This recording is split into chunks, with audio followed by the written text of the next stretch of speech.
Hi, for getting this, I want to talk about something really quickly that's concerning in the real estate business, and that is the purchase of databases, agent databases, through the purchase of CRM, client relationship management companies, by companies that are doing other things in real estate. For instance, CoStar went and bought Anyone.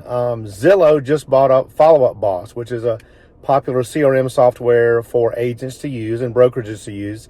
And then Inside Real Estate has bought Boomtown. So why is that concerning as an agent? Well, it's because your client database should be yours. But if you're contracted with one of those companies or working with a company who contracts with one of those companies, a brokerage that uses one of these companies, then what's happening is you don't own your database.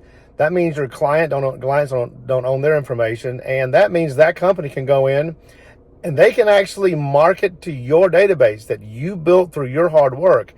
And at Keller Williams, we don't have that. Keller Williams has spent a lot of time and money and pain building KW Command, which is a CRM software that we own. It also means that you own your database and your clients own their records as well. If they want to unsubscribe, they can.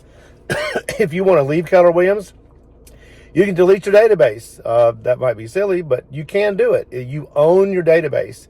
And in these days where you don't own your own data and information, it's a very important thing, because if you spend 20 years building a real estate business and have 8,000 people in your contact database, and then a company buys it and starts marketing to your clients to do business with their premier agents, that's not cool. So I just want you to think about that. It's something that seems like a small thing, but it's a big thing happening in real estate right now.